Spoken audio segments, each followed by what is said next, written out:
Hola, bienvenidos. Bienvenidos nuevamente a este su espacio virtual, el aula de Escuela Bíblica de Casa de Oración Cristiana que utilizamos para, pues, juntos explorar la bendita palabra de Dios. Aquí estamos nuevamente para seguir en el Evangelio de Mateo. Estamos específicamente finalizando el capítulo 23, así que si tienes tu Biblia a mano, ábrela allí. Pues sí, listos para continuar en este periplo a través del Evangelio de Mateo, el cual venimos llevando ya hace algunos años. Vamos a continuar en el estudio donde nos quedamos la ocasión anterior, ahí lo retomaremos. Así que listos todos y oramos y empezamos. Señor, gracias por la oportunidad nuevamente de juntos conocerte a través de tu palabra. Dios, que tu palabra, Señor, en esta hora sea lámpara a nuestros pies y lumbrera a nuestros caminos mediante la guía del Espíritu Santo. Y que Dios, ese mismo Espíritu Santo, nos infunda valentía y sabiduría para aplicarla en la vida diaria. Te lo pedimos y te damos las gracias en el nombre de Cristo Jesús. Amén. Así es.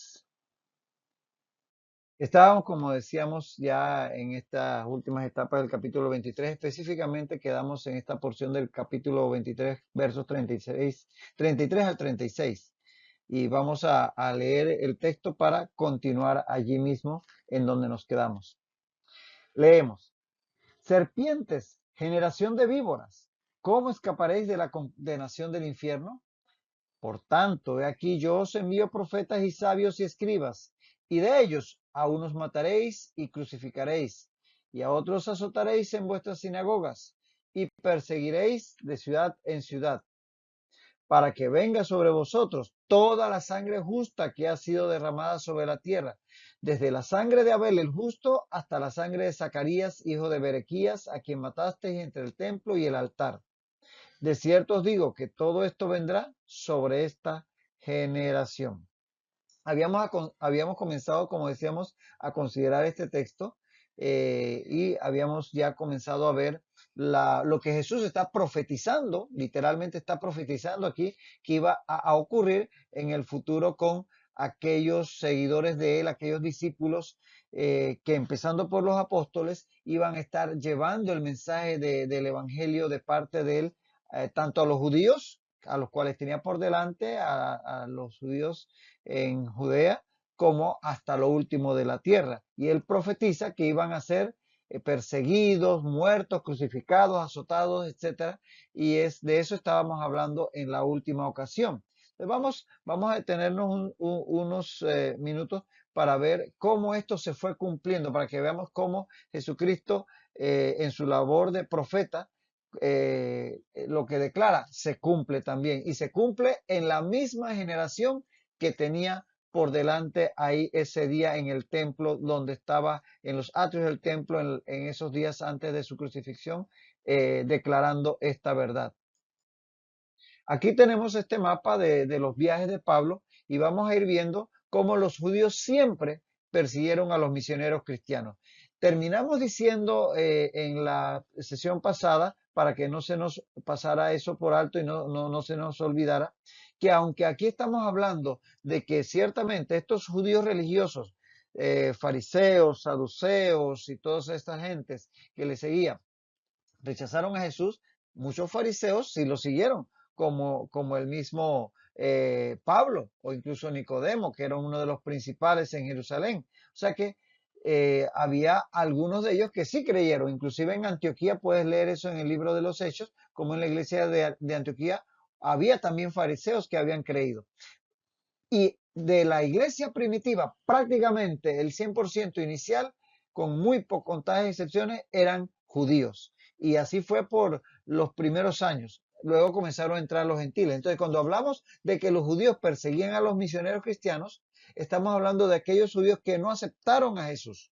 No se te olvide eso. Entonces, eso es importante que lo entendamos. Y que esos primeros misioneros de Jesús eran judíos como nación. Pero aquí Jesús está hablando de esa nación que lo estaba rechazando. Obviamente muchos de ellos le aceptaron, pero ellos no eran los líderes de la nación. Por lo tanto, como nación, en la cabeza que lo representaba de lo que eran los líderes religiosos y políticos de la nación, estaban prácticamente dando ese rechazo como nación al Mesías, a Jesucristo. Aunque, como insistimos, hubo muchos de los judíos que sí aceptaron a Jesús, y de hecho ellos fueron los que fundaron la primera iglesia y llevaron ese mensaje de Jesús en las primeras instancias. Entonces, dicho eso, estos que ya podemos llamar cristianos, pero obviamente de origen judío, su gran mayoría, van a recibir el rechazo de los judíos que se mantienen apegados a la tradición de los ancianos y que rechazaron a Jesús. Y vamos a ver varios ejemplos de estas persecuciones que ellos recibieron, sobre todo en el libro de los Hechos, en la persona del apóstol Pablo.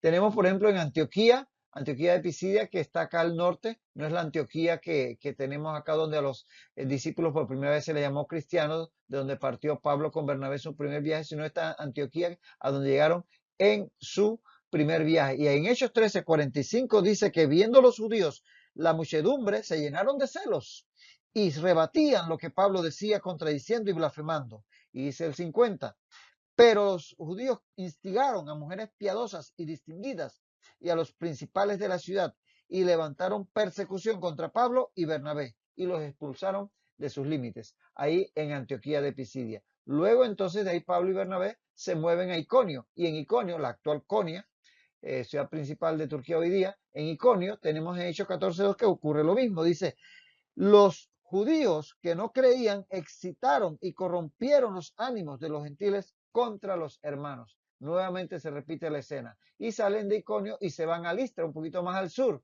Y en Listra, en Hechos 14:19, nuevamente vinieron unos judíos de Antioquía, es decir, de esta Antioquía primera, y de Iconio, la que acaban de dejar, y dice que persuadieron a la multitud y habiendo apedreado a Pablo, le arrastraron fuera de la ciudad pensando que estaba muerto. Fíjate a dónde llegaba ese odio hacia los misioneros de Jesús. Luego, ya acá en el segundo viaje, en Hechos 17:5, vemos el mismo escenario en Tesalónica. Ahora en Tesalónica, acá ya en Grecia.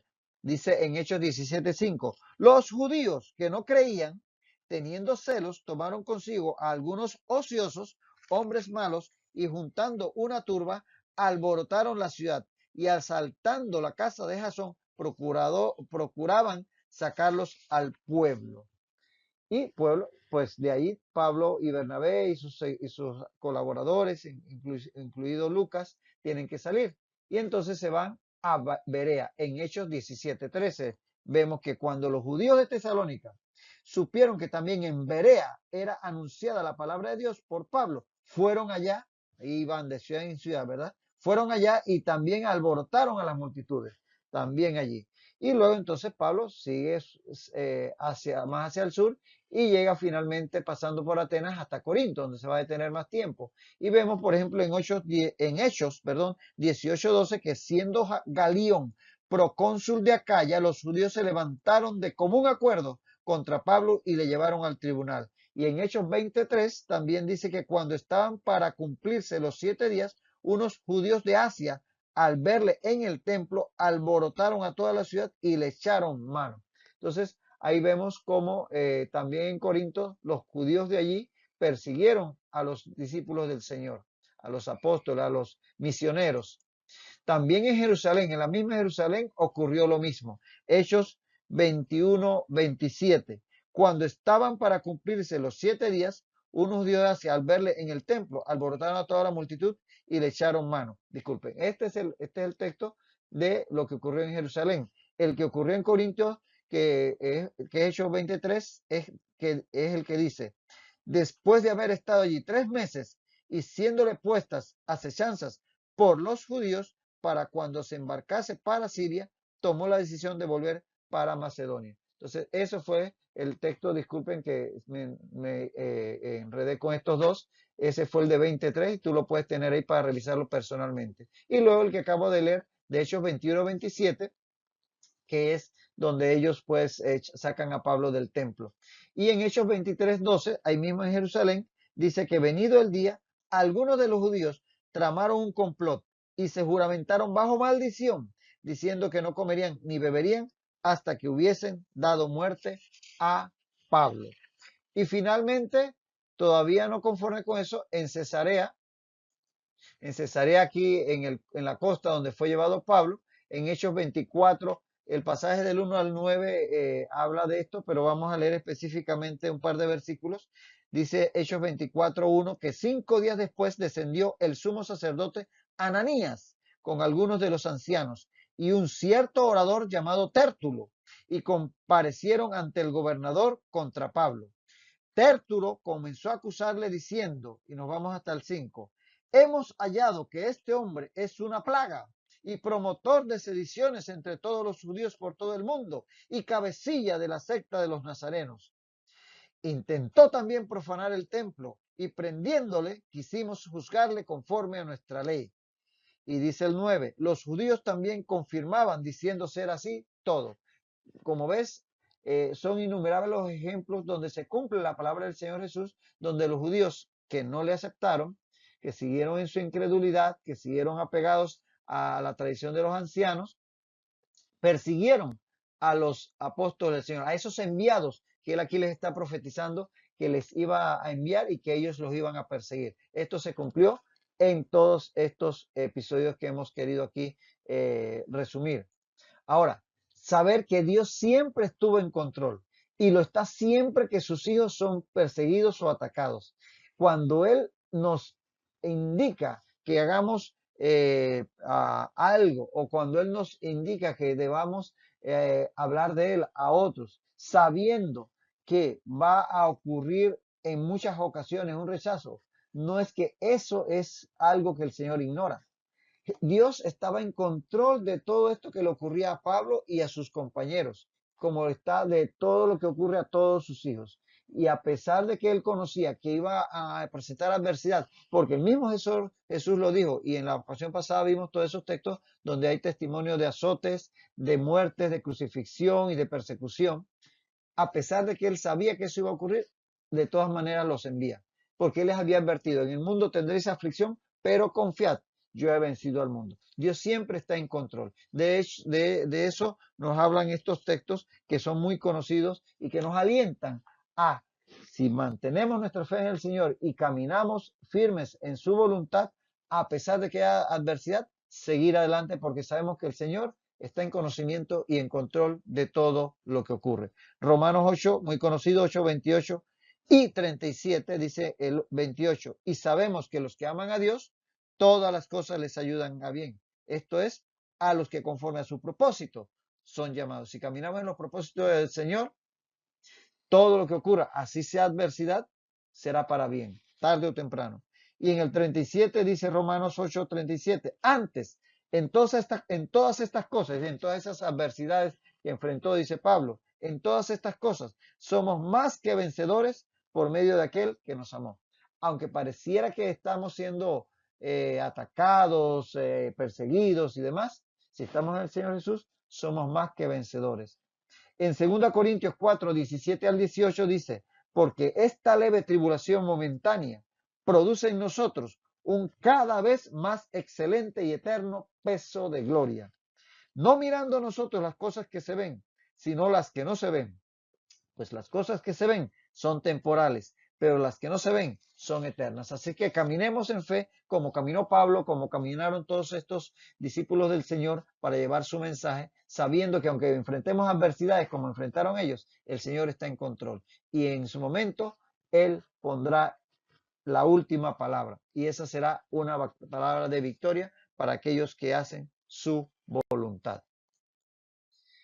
Y dice Jesús, para que venga sobre vosotros toda la sangre justa que se ha derramado sobre la tierra. Mira qué palabra de condenación, qué palabra de juicio, para aquellos que siempre andan pensando que Jesucristo no más es pura palabra de amor. Él va también a hacer justicia. Dios es un Dios amoroso, misericordioso, todo aquello, pero también es santo y es justo.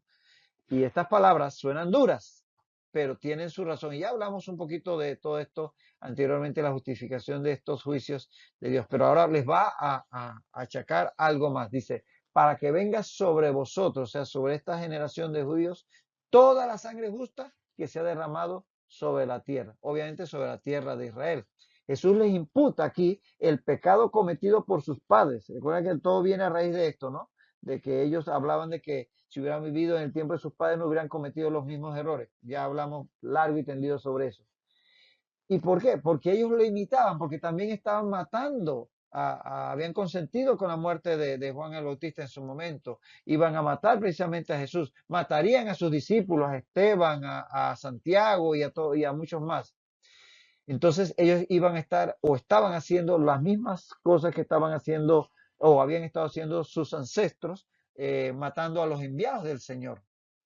Entonces era justo que sobre ellos también cayera esa culpa. Ya hablamos de este versículo, pero vamos a ahondar un poquito más. Deuteronomio 5:9. Deuteronomio 5:9 dice, no te inclinarás a ellas ni las servirás, hablando Dios de la idolatría. Porque yo soy Jehová tu Dios, fuerte, celoso, que visito la maldad de los padres sobre los hijos hasta la tercera y cuarta generación de los que me aborrecen, de los que me aborrecen. Es decir, aquellos que continúan en la maldad de los padres. No es que él, sencillamente porque el papá era malo, va de todas maneras el hijo, el nieto a pagar. No. Si esta segunda y tercera y cuarta generación persiste en los pecados de sus ancestros, entonces sobre ellos recaerá ese juicio de Dios. Por eso dice, de los que me aborrecen. Y Mateo 23:31, que tiene que ver con el contexto en que estamos ahorita inmersos, dice en Mateo 23:31 que ya estudiamos en su momento, le dice Jesús a estos saduceos, a estos escribas y fariseos, dais testimonio contra vosotros mismos de que sois hijos de aquellos que mataron a los profetas, porque hacían lo mismo en su generación, es decir, que estaban comportándose igual. Por eso era justo el juicio de Dios sobre esta generación, porque hacían lo mismo que hacían sus ancestros, que inclusive ellos criticaban. Así, entonces Jesús le está haciendo culpable de la sangre de los justos derramada por causa de su injusticia. Así que definitivamente que ahí tenemos una, ahí hay una condenación solidaria, podríamos llamarlo así. Ellos acarrean la culpa de sus padres y ellos mismos, al vivir también en la misma injusticia, en la misma, en los mismos crímenes, van a acarrear sobre ellos este juicio del cual habla Jesús en este momento. Dice, desde la sangre de Abel el justo hasta la sangre de Zacarías, hijo de Berequías, a quien matasteis entre el templo y el altar. Ahí, toda esta sangre que Jesús hablaba, que había sido derramada, ahora le pone un marco referencial desde la de Abel hasta la de Zacarías. Y recordar que en las Sagradas Escrituras hebreas, que corresponde exactamente a nuestro Nuevo Testamento, nuestros 39 libros que tenemos en el Antiguo Testamento, nuestros 39 libros del Antiguo Testamento corresponden exactamente a los 22 libros del Antiguo Testamento, disculpen, del Antiguo Testamento de la escritura de los judíos, que son 22 libros, nada más que están arreglados un poquito diferentes porque hay libros que hay dos en uno, por ejemplo, Jueces y Ruth es un solo libro, Samuel es uno solo, Reyes es uno solo, Crónicas es uno solo, los 12 profetas menores es un solo libro, etcétera, por eso son 22, pero esos son exactamente los 39 libros de nuestro Antiguo Testamento. Y lo otro es que están arreglados un poquito distintos, no están en el mismo orden. El primero es Génesis y el último es Crónicas, que incluye primero y segundo de Crónicas. Entonces, en esas Sagradas Escrituras hebreas, que eran las que Jesús tenía por delante, eran las que en ese momento se citaban, el primer libro es Génesis y el último es Crónicas, que incluye, como decíamos, primero y segundo de Crónicas. Ese es el canon hebreo, ese es el canon hebreo que es exactamente igual a nuestro Antiguo Testamento, ni un libro más, ni un libro menos. Y el asesinato de Abel aparece en el primer libro del canon hebreo, que es Génesis. En Génesis 4:8, tú lo sabes muy bien, dice que dijo Caín a su hermano Abel, salgamos al campo. Y aconteció que estando ellos en el campo, Caín se levantó contra su hermano Abel y lo mató. Está en el primer libro. Y el de Jeremías en el último, o sea, en Crónicas, que específicamente en segundo de Crónicas, 24, 20 al 21. Entonces ahí dice en 2 de Crónicas 24, 20 al 21, que el Espíritu de Dios vino sobre Zacarías, hijo del sacerdote Joiada, y puesto en pie, donde estaba más alto que el pueblo, les dijo, así ha dicho Dios, ¿por qué quebrantáis los mandamientos de Jehová? No os vendrá bien por ello, porque por haber dejado a Jehová, él también os abandonará. Dice el 21, pero ellos hicieron conspiración contra él y por mandato del rey lo apedrearon hasta matarlo en el patio de la casa de Jehová, es decir, en el patio del templo, en el atrio, por decirlo así. Así que estos son los dos marcos referenciales de todos los justos que habían sido muertos por los judíos o por sus ancestros, porque recuerda que Abel fue prácticamente en el inicio, pero que fue tronco de donde vino Abraham y el pueblo de Israel durante toda esa historia de las Sagradas Escrituras o Antiguo Testamento. Por tanto, ellos iban a pagar por toda esa sangre. Sangre que la misma palabra destaca que clamaba por justicia. Por ejemplo, la sangre de Abel en Génesis 4:10. En Génesis 4:10 dice, él dijo, o sea, Dios interpelando a Caín, él dijo, ¿qué has hecho? La voz de la sangre de tu hermano clama a mí desde la tierra. Clama a mí desde la tierra. Es decir, la sangre de Abel clamando justicia. Y Zacarías en 2 de Crónicas 24, 22, mientras era muerto, dice en 2 de Crónicas 24, 22, el rey Joás no se acordó de la misericordia que Joiada, padre de Zacarías, había hecho con él. Antes mató a su hijo, quien dijo al morir, Jehová lo vea y lo demande. Así que ahí quedó la demanda de parte de Zacarías de que Dios hiciera justicia por su muerte. Entonces se iba a demandar justicia y es lo que aquí Jesús está señalando, que se iba a ejecutar juicio sobre esta generación por todos estos pecados desde Abel hasta Zacarías. Hay un paréntesis aquí, antes que sigamos con el temita. La sangre de Abel clamaba por justicia, pero la sangre de Cristo clama por gracia, por perdón de nuestros pecados. Y ella habla más fuerte, ella habla mejor que la de Abel.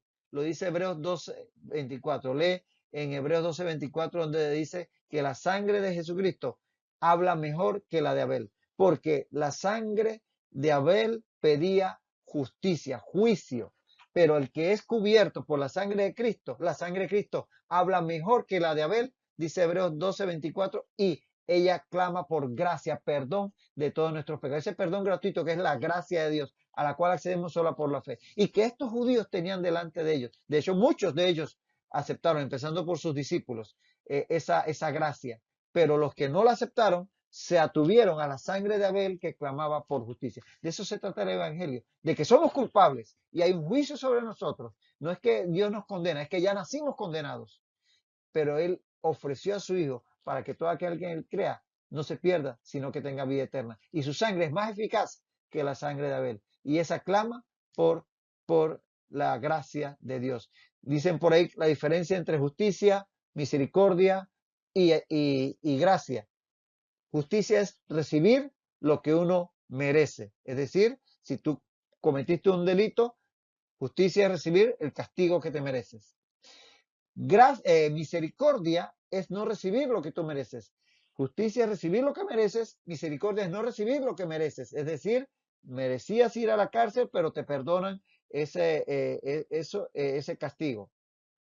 Pero la gracia es superior a la misericordia, porque misericordia es no recibir lo que mereces, pero gracia es recibir lo que no mereces. Es decir, que es todavía más. No solamente que no sufres el castigo de tus pecados, sino que te dan algo mucho mejor, te dan esa nueva vida en Cristo que va a estar entonces la persona en una relación con Dios por la eternidad. Así que la gracia triunfa sobre el juicio. La sangre de Cristo triunfa sobre la de Abel. Así que mejor cúbrete con la sangre de Cristo. Entonces, aquí Jesús está afirmando que la sangre de los justos asesinados, desde el primero, que era Abel, hasta el último, que era Zacarías, que está en las escrituras de nuestro Antiguo Testamento o las escrituras sagradas de los judíos, le será imputada a esta generación de judíos. Implícitamente aquí Jesús está respaldando el canon hebreo, que es exactamente, ya lo decíamos, el mismo que el canon de nuestro Antiguo Testamento actual. Es exactamente el mismo, son los mismos libros, en nuestro caso son 39, pero que coinciden con los 22 que tenían la escritura hebrea, solamente porque habían varios que estaban compendiados, dos libros en uno, o inclusive los 12 profetas menores en uno solo. Y que el rearreglo era diferente. Aquí, por ejemplo, tenemos el canon hebreo, como estaba dividido en tres grupos: la ley, que eran los 5 libros de Moisés o Torá; los profetas, y ojo que no es exactamente nuestros profetas mayores y menores, porque puedes ver que en los profetas ellos incluían a Josué, a jueces, primero, o Samuel, reyes, y otros que sí son los profetas, incluyendo los 12 que son los profetas menores. Y los escritos, que ahí teníamos los libros poéticos, pero fíjate que ellos incluyen a Daniel entre los escritos. Entonces tenemos, y Crónicas, que está al último.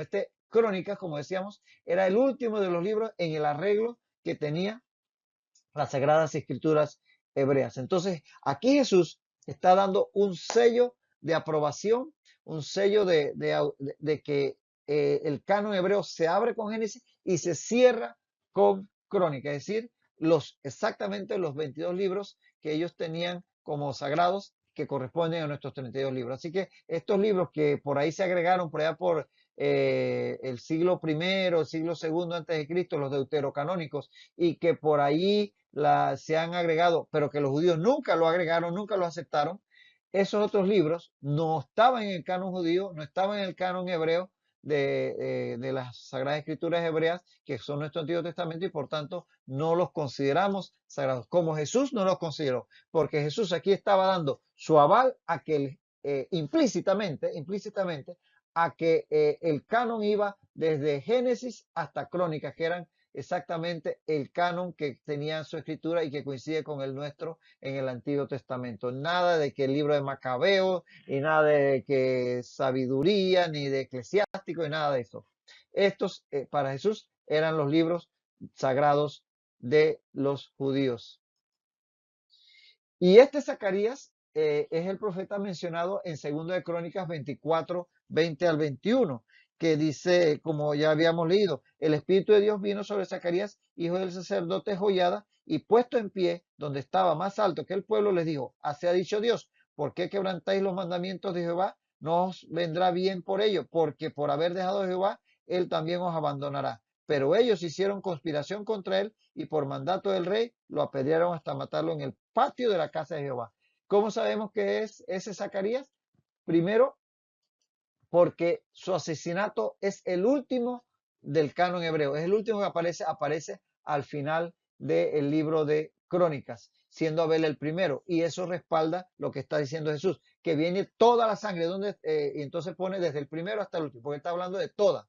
Por eso es evidente que tenía que incluir hasta el último, la última sangre derramada, que fue la de Zacarías, de los justos del Antiguo Testamento, o sea, de las escrituras hebreas. Entonces es lógico que es este Zacarías que cerraba el canon, no, por ejemplo, el profeta Zacarías, que estaba mucho más medio en la porción de los profetas.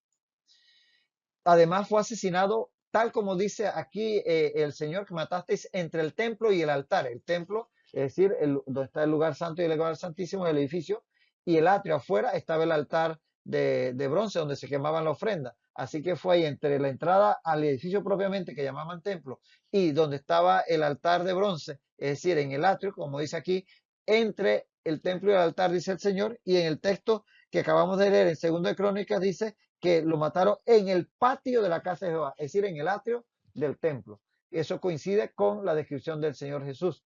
Y finalmente, porque el profeta Zacarías, quien escribió el libro que lleva su nombre, Zacarías 1:1, que era, dice, hijo de Berequías, lo dice en Zacarías 1:1, no hay evidencia bíblica ni extrabíblica de que muriera de esta manera. Así que no puede ser él al que alude Jesús. Sin duda es Zacarías, el profeta que aparece en 2 de Crónicas 24, 20 al 21, cerrando como el último justo matado en el canon judío.